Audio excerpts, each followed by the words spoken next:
This is the Rookie Big Board Rookie Profile Series. I'm your host, Matt Hicks, the FF Educator, joined by John Lobb, the Gridiron Scholar. This is the Cedric Tillman Rookie Profile episode. John, this is the final week of rookie profiles for the 2023 NFL draft cycle, but we still have a lot more content heading your way. If the Rookie Profile Series has helped you prepare for your draft, get ready for it, you have to head on over to patreon.com/rookiebigboard, get access to all of our resources, the rankings, all the good stuff. It's the end of the draft cycle, John, so we're putting the pitch in the start, but let's get into Cedric Tillman because we may have saved him for last, John, but this is certainly not a player to forget about. No, it appears that the Tennessee wideout is clearly going under the radar in the dynasty and draft community. And I kind of think it's a mistake for a couple reasons. One, if you're looking for a classic boundary X receiver, Matt, this draft class is not loaded with them. We have a lot of inside, undersized speedsters, but not a lot of big boundary players. Cedric Tillman is one of those. Also, I wonder if because he had a poor season, people have forgotten about how dominant he was in 2021. But if we look back in high school, Matt, he was a 3-star recruit and he was a top 10 prospect in the state of Nevada. He had helped his team win 2 state titles. In 2016, he helped Bishop Gorman to its 3rd straight USA Today high school football national championship. That year, they were 15-0, and they extended their win streak to 54 games. As a senior in the following season, he had 37 receptions for 774 yards and 7 touchdowns. He also earned first team All Southwest League honors. He didn't put up those numbers like Jackson Smith and Jigbo or, Garrett Wilson. He wasn't that Texas offensive scheme where you just have extraordinarily big numbers, but he was very good, and the ranking of first team All-State proves it. His father played for the Broncos and the Jaguars in the 90s, and I remember his father playing for Denver. He went to Tennessee, Matt, and he didn't see a lot of action very early. So we do have a late breakout. First time we really saw him in action was 2020 in COVID.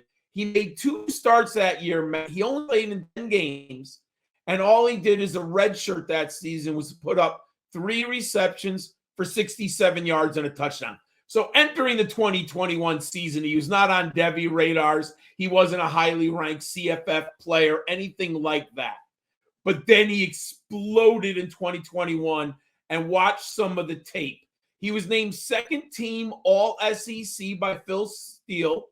He posted career highs with 64 receptions for 1,081 yards and 12 touchdowns. He was the first Volunteers receiver since Justin Hunter in 2012 to surpass 1,000 yards in a season. He notched 5 100-yard outings, and he scored a touchdown in a school record 7 straight games. Absolutely amazing. Last summer, he propelled up my Devy rankings, my early draft rankings. I was really excited for him, and he was even in the top 3 of my college fantasy football rankings, Matt. But last year, he suffered a high ankle injury that really derailed his season. He played in only 6 games, and he corralled 37 passes for 417 yards and 3 touchdowns. He did have one great offensive week against Pittsburgh, the game you were at. He was the Senior Bowl Offensive Player of the Week with a 9-catch, 162-yard outing. And he had the game-winning score. Matt, I still believe in this young man. He's my 2nd-rated X receiver, boundary receiver in this draft class. What does your film study say? Yeah, John, before we get into the film review, the one thing that I wanted to point out, you mentioned he's from Nevada. You might say, how did he get to Tennessee? There's a few recruiting stories that are just really amazing every draft cycle. And Cedric Tillman was actually one of those. So quickly here, Cedric Tillman was probably going to either UNLV or Hawaii. He was very under recruited.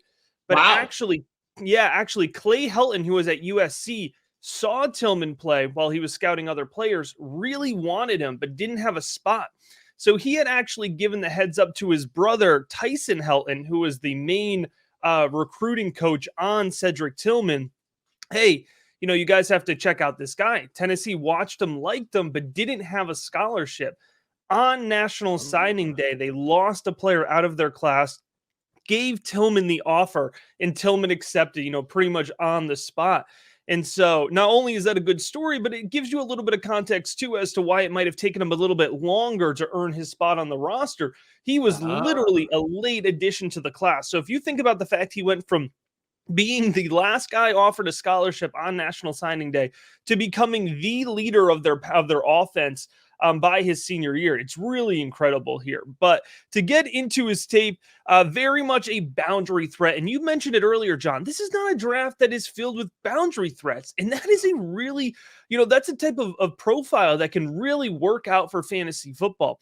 Working along the boundary, he has excellent body positioning. He has great balance. He feels the sideline well. That's not something a lot of players do, but it helps him maintain that great body positioning along the sideline. And he's not going to be the fastest guy in the field, but working 30, 40 yards downfield in a straight line along the boundary, Cedric Tillman's going to be able to burn NFL defensive backs. He pairs that boundary ability there with great vertical ability and a natural frame. At 6'3", 213, he comes with good size, but he has a great wingspan and a great vertical ability to do that. So he can add another 2 to 3 inches there in terms of his full catch radius. You're thinking about, an NFL offense that has a quarterback that maybe likes to toss it up a little bit. Cedric Tillman is the type of guy that's going to go up and win that at the next level. I like the way that he creates space, John, at all 3 levels of the field, but especially thinking of those guys that are larger, sometimes they let the defensive backs drape along them. Tillman will create space before the catch itself, and it really helps him, his projection, in my opinion, of being able to translate that contested catch ability and translate that large frame to the next level. And what's fun about Cedric Tillman is if you go back and watch his tape, John, for a guy who's 6'3", he actually wins after the catch a decent amount. He has some sneaky elusiveness, and he will scrap through the end of the play. He's physical, and he's about it. So if we're looking at the weakness here, what balances out Cedric Tillman's tape? I'd say it's probably a simple route tree is the biggest knock he's going to get. But again, this was the Tennessee offense. We talked about it with Jalen Hyatt. We'll talk about it when we get to Hendon Hooker, right? The Tennessee offense, they just were not asked to do a ton, but Tillman did everything he was asked to do. And what I think has really hurt his momentum, John, going into the season, I thought he was a borderline top 50 selection. And after the first month of the season, Cedric Tillman was a first-round draft pick. It was really the injury. He had a foot injury, and he missed the middle chunk of the season. By all accounts, following the Tennessee beat, he rushed himself back to try to help the Vols. Remember, at that point, they were running, towards a national championship bid. They were number 1 in the country coming off of the Alabama game, and that's when Cedric Tillman came back. He wasn't himself. He wasn't 100%, I don't think, coming off of that. So you didn't see 100% of Cedric Tillman at the end of the season. But at one point in time, he was considered a top 3, top 5 guy consensus in this class. And I haven't forgotten that, John. Cedric Tillman is very much still in my top 5 wide receivers, and he's above some bigger names that we've been talking about. So a long film review breakdown here for Tillman, but this is somebody I've gotten to see up close consistently over the last couple seasons. I still like him, Matt. I'm not as bullish as you, but he is in my top 10. And as I said earlier, he's my number 2 boundary receiver if you're looking for that big classic X receiver. I think he's going to get a lot more draft capital. Also, the SEC bump. We know that the proficiency of these high-level prospects coming out of that conference. Now, if you're a model savant and you're going to look at the model only, you're not going to necessarily love Cedric Tillman, Matt.